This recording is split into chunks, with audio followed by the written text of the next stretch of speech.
Biscuit ma, agus fáilte don taspin agacham. Dúchas beoláiriseach na ngéal an used a dhéas.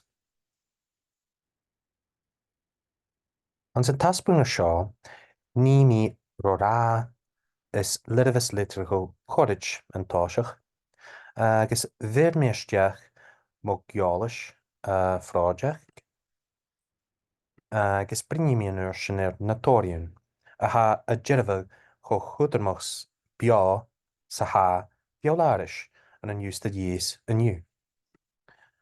Agus firmí bicin bheachcin mu dhéireg. sé tiite le fráideacht dúchas beoláiriseach na ngéal an used a dhéas. Thug mí an práideach seo leis go bhfuil son as an dhéalann seo a ha meáalach.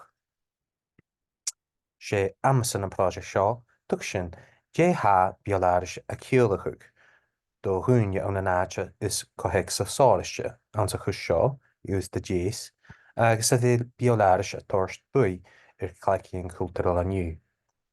Bí an práideach seo a gamas ar léir sin na thorseachad ar chochúdarmach sa ha beoláris ans na cháiriste an dúchasach na Gaeilge, far a bhéle Gaeilge an cunarst agus inis na bhí míon chaan.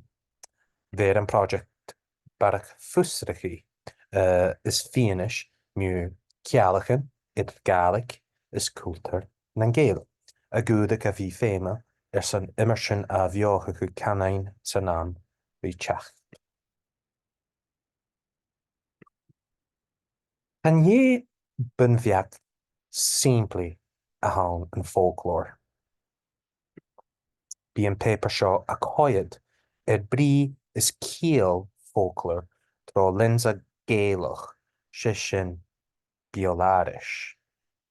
Ham facol beoláris na bheagta riocha geol is beol is cultúr beol na seaar an súíchachan tradiisianta agus neo ormil, leid cultúr dúchasach, clacíonn agus túmh san bí de chultar an dói nach bun reformal áfigiil na scáiltin agus na nólaíonn. An bhrann na sóisiú Chananachais, Del H. Hymes agus Benjamin Whorf a scríb mu na cealachan idir canan smuint is clachéan cultúral. Ach, chanán mu chanan a bhain a ha beoláris. Ha beoláris cuideach mu dhéon órainn, tradiisianan, údach, áirinneoch mar sin a rúirst. Ha cuid dulach beoláris ar a rá go fudar beoláris a thug sin an trí roianan. Verbal, leid seanaclin, material, leid tehin, agus customary, leid dámsa. Annan so na Gaeilge goharaigh a thuh is de dhéas, ha Mary Margaret Shaw be Lord a scríbh gan an beorla leis an titil folk songs and folklore of South Uist, agus bicin Jackian an dhé sin ha don Ian McDong Lord a scríbh ans a Gaeilge leis an titil Uist a dhéas bec muachtarí is mu beoláris an éileann. Tócaí an práideach seo ar na hobrachan seo le bhí a garis ransach úr ar cuspar beoláris, agus dé seo a ceolalachu do bhún seir Uist a dhéas ans an lá a thabhain. Bed na céisisin ransachaí ar son na práideach seo, dé beoláris a ceolalachu gútsa, dé dúchas a chealachu gútsa, agus déanaí go bhfuil beoláris agus bumhheacht den chúdramach ar san canan is cultúr na ngéal. Bheit mo geolais a phráideach seo a galasteach aglaimhin gáirid ar loinn le dúine ar an rámaíolach an choirisneach Uist a dhéas. Raimí agalú le trír chun páirsteachan a ha a Uist a dhéas ná a ha a furach an hin. Mar in níos Carrick bord na go Alec ó Henley, crúladar is neachairis son BBC Alpa is réún an géal. Agus Liam Krause neachrán sa hí PhD ag súlmarástig. Thug mííon dói is na compáirsteachn seo gus tu sin na seair éon dé bealáris a ceolalacha do chuúne a fa hús a ús de dééis mar in cynúis agus Alec O'Hanley, agus a fuach an sa cháirsneach Liam Krause. Clach mí reflexive thematic analysis gus trí cusparin a chábharacha. Stéitse mííon scrúdach na agulhain agus mar rigarst dó na céis na ransaí, chábharich mí dá phríomh chuspar. Bioláris mar stúrach, luchan is folum neo urmal, agus dohan déthe géalach is dúchasach. Chúntaich na compáirsteach an úla go bhfuil bioláris fíor chúdramach aniu. Past láidir an an ús de dééis, agus mar a haí a sálacha luchan agus tradition an cháirsneach a ar an tóir seachad bhóghíinealach go gíinealach.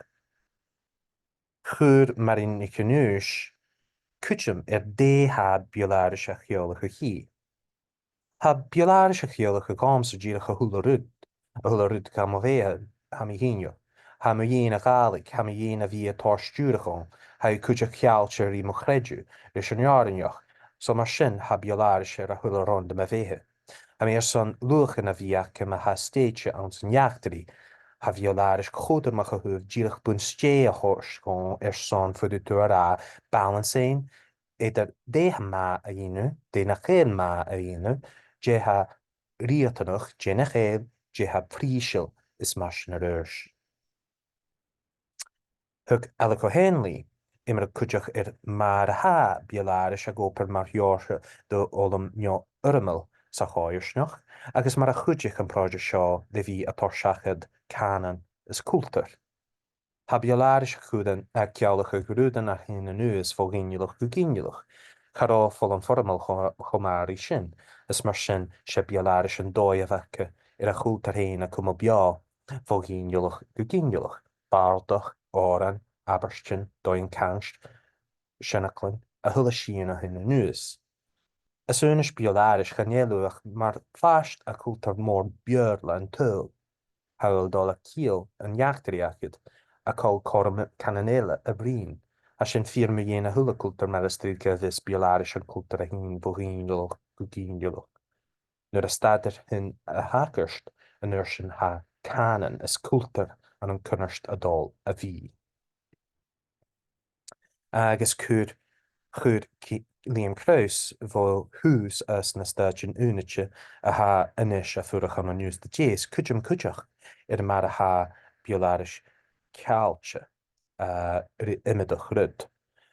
Tá bioláris a cealacha imime jeferút an idir néchan jaachtarí senachas, jálas fialagá rud mar sin, agus ha torsta sta ceol, árain, áris, bardach, litrachas, Carans margan be cultar a hán cárig leil do húne díach dúne a brín rí chéile.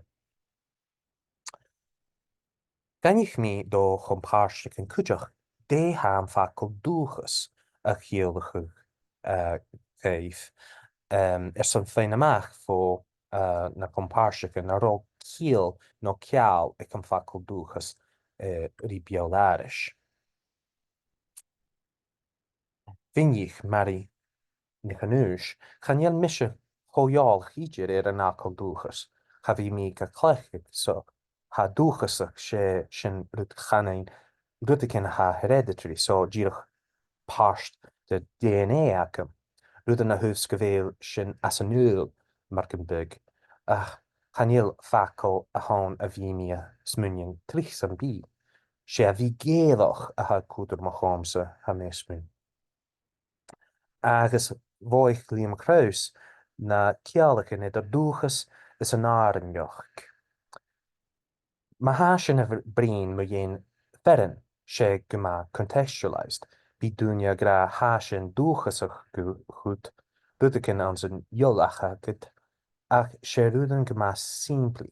Tá dúchas banan éidir dúine aris an tíireachta. Tá dúchas an bioláris cuideach sólíní, Tá úist acha mar dúchas mar gunbeig. Agus bhrín a go héinlí cuideach ar chclaithciúg in acail dúchas sa gáalaigh sa bbliana chun mar dhéireadh. Tá dúchas a tíanasteach don bhríomhachas bó bic an bblianachan. Tá mí cíniu chámsa ha a tín bhó dúich ach ha na búnasachaí na sin. Má ha dúchas a chut, ha més munne go ré facail inheritance am cíniu. Chanú a chut láh a chu réir seo dúchas ich an náam mai mún cuairstost ha san áanneocht. An úri bha mí a níos an dalbar ta mo henner dó hin hennersta an ús goléisbuk. Ba mé a glúsa nó ha a dúscach clach ha sin an dóid cearsta a sa gálig. Ba mé smunin nuair a thóg ní a chlach sin ar a bhair. Co bhíad duine éile in jólag a céin a bhair a chlach sin na dúscach, Moncles má henner na sa deráis na sin. A sin má fars den dúchas a ced an dóid cuideach sin far an bunin, sin ruúdan a ha gad chuirstachu, ba sin a dúchas go má farsain. Cealte leis an áit is leis an dúine van dánigu, a sin gad cuirtachus ar na cruúin ar na láchan ar an rá sinseir an a choiseach, ar an rá iad a ggócha, a gearag an neol a chuair a fantáta, sin dúchas gámsa, an dóin bithe a hac. Ba an práide seo a gama sé tug sin dé ha bioláirise agus dúchas a ceolalachu dó bhúnseir úst, agus há an práide seo a tost fianais go bhfuil buí láidir ag bioláiris háast ar bhúnseir úst, go bhfuil bioláiris ar tost buí ar chclaachún cultúral an san lá a hán, agus go raibh prósas a hán an bioláiris, cealte rí luachan rí follam nó ormil leis an nearanneoch, rí sinsean agus mór an a bharach. Agus go inseanach á seo a sealtain mar a ha bioláiris an ústa JSNU a gáil isteach is simplanas agus chclachiún a ha verbal leid faclan mar dúchas, material leid ta má hin hinne, agus customary leid creidir. Tá beachtain an compáirsteachn na sealtain bhein cúideach. Cho farsing is beo a ha do hin béthe géalach is dúchasach. Go bhfuil beáláris cealte rí imimeach chruд a ha an páirs de gáite agus de chotéic sa sáiriiste mar dúchas mar ús de déas. Agus fudaíon íana seo a bhí féime is san pólisin is immertin a bheotha chu cannaí san amrí teach, gus dearmh go bhfuil galig agus jolas cultúral leid bioláris dó scarichte. Tapala.